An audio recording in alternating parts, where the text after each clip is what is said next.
Today's podcast is brought to you in part by Manning Publications.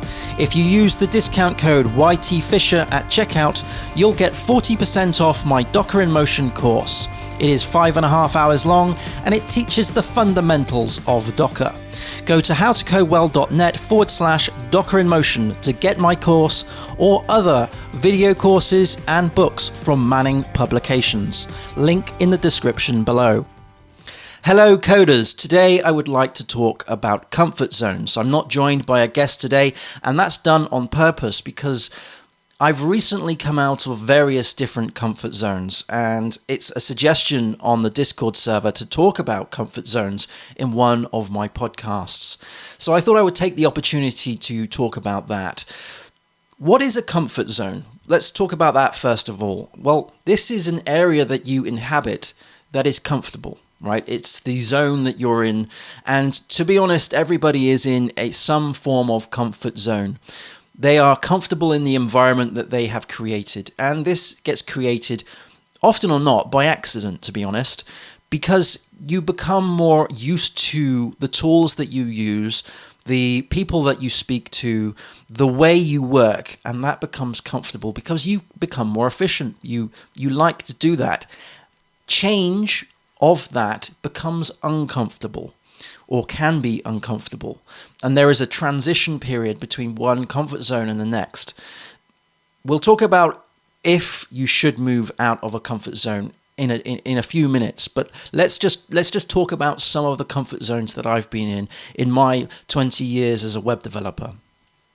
So one comfort zone that I do remember moving out of, and the pain of doing so, was going from Windows to Linux as a development environment. The learning curve of Linux was just so steep, and there was so many times in that or during that transition where I was like, well, why don't I just do this in Windows? I know how to do it from Windows. And it was that transition period, that sort of learning how the command line works, learning how the file system hangs together of Linux, and yes, I'm definitely still learning. It's a discovery journey that one is continually going through.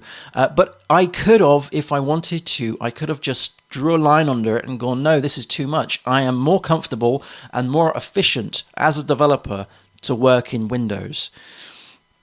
Another transition, another uncomfortable period of learning was moving from SSH to Docker, right? So learning how to deploy things on Docker, or learning how to create environments in Docker, and instead of using, say, FTP or SSH as a means of updating a website, running these things as Docker images and publishing these to containers, because then you had to learn so much more about how things hang together, the security risks of Docker, all of the different aspects of Docker, the networking side of things, all of that stuff that I just left to either other developers to handle, or just to the system that I was comfortable with that handled that. So here I'm talking about lamps and mamps and WAMP stacks. So you were just comfortable with how that was set up. The transition of moving from that to Docker, though, was really sort of like pushed because of the freelance stuff. I was doing lots of different projects at the same time, so I needed a way of isolating those projects from one to the next. So I was kind of seeing Docker as the solution for that, but in order to get to that point, that was so challenging, and you had to just put the work in and learn Docker. I'm now a Docker fanboy, and that I would never look back. Let's talk about the career. So the career transitions from going from a junior developer to a senior developer, from a senior developer who works in an office to a senior developer who is part of a remote team. So then learning how, the comfort zone of your environment.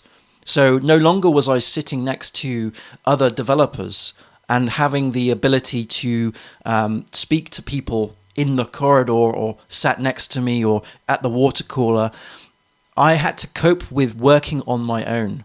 That was a huge comfort zone change, shift.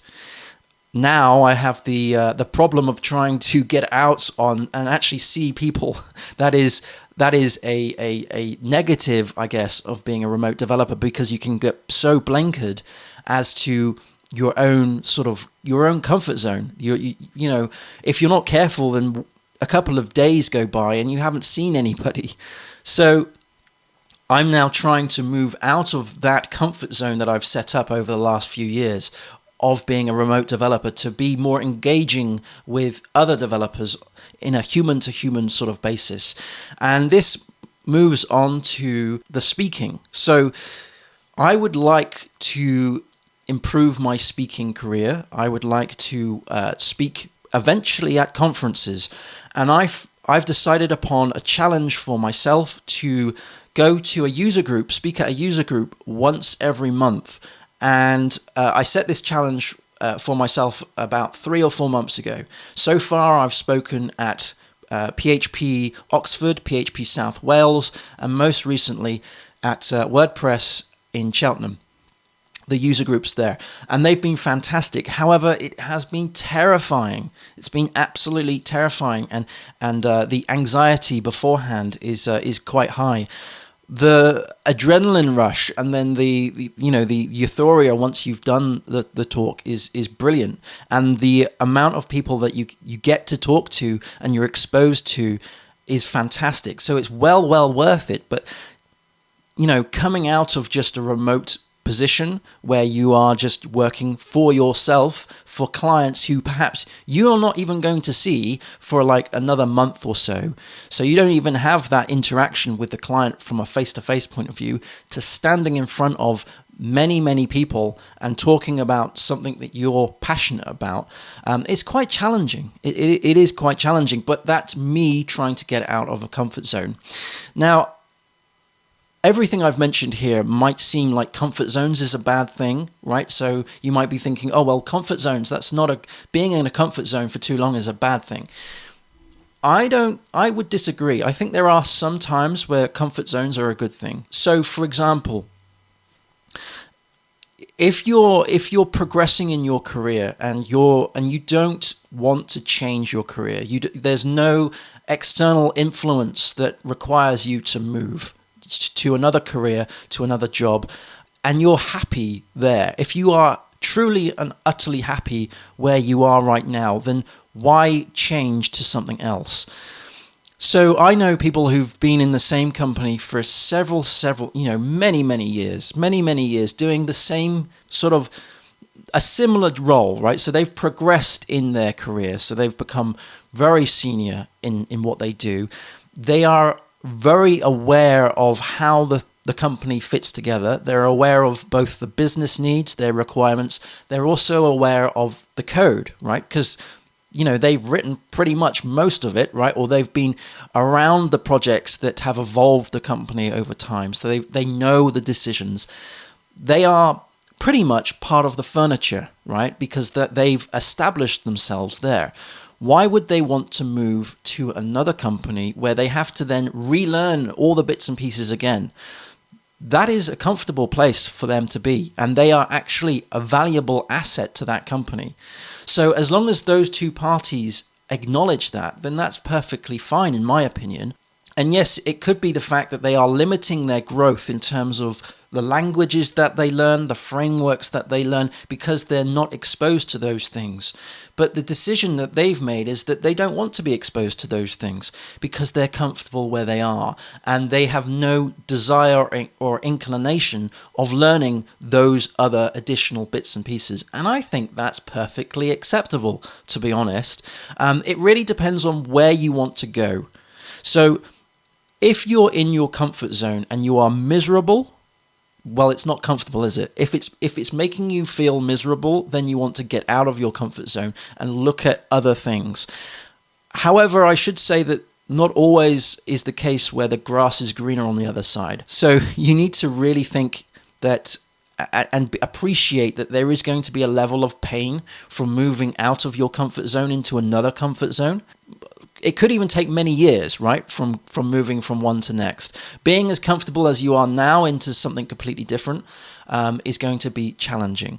The other thing that I would say about comfort zones as to perhaps not moving from one to the next is broadening your brush too wide.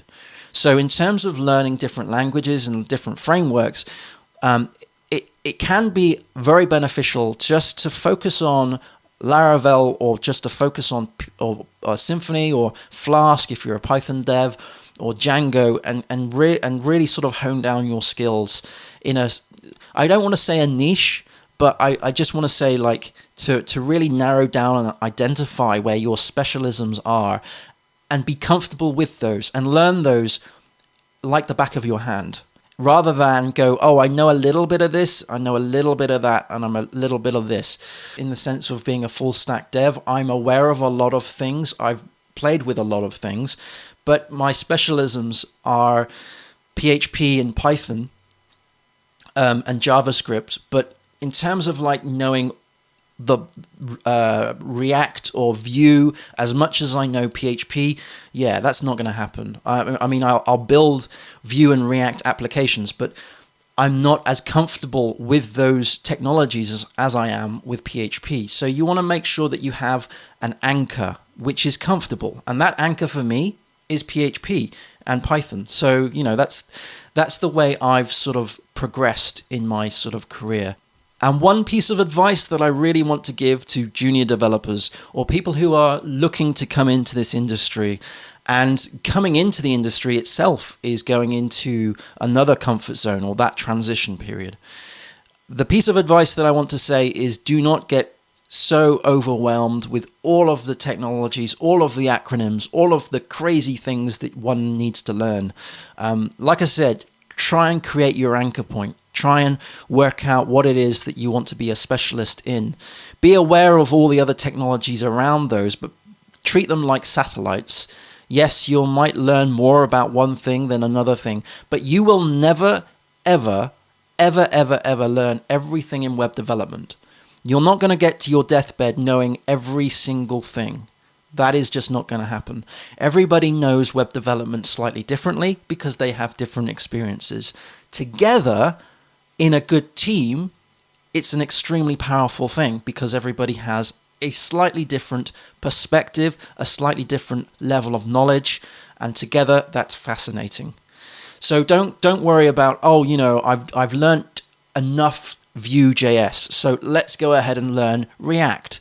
Ask yourself, do you really need to do that? Is there actually a need for you to do that? One thing I would definitely suggest doing is to learn the language far more than learning the framework, because the language is something that will rarely change. Frameworks come and go, libraries come and go all the time. So don't invest your time and your comfort zone in something that might change in the future. Thanks ever so much for watching or listening on the podcast. Happy coding, everyone. I'll see you again next time. Cheers. Bye. Before we go, I just want to say that if anybody wants to join the Discord channel, then please do so. Go to howtocodewell.net/Discord. There's channels in there for coding help.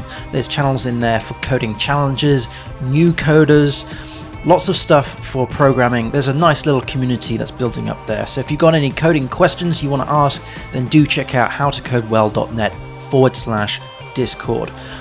Of course, if you want to support the channel and if you want to get early access to some of these podcasts and the tutorials that I've got on the YouTube channel, then do check out our Patreon account. That's patreon.com/howtocodewell. You'll also get access to the pro user Discord channels and the voice chat channels as well. Thanks very much. Happy coding, everyone. I'll see you again in the next one. Cheers. Bye.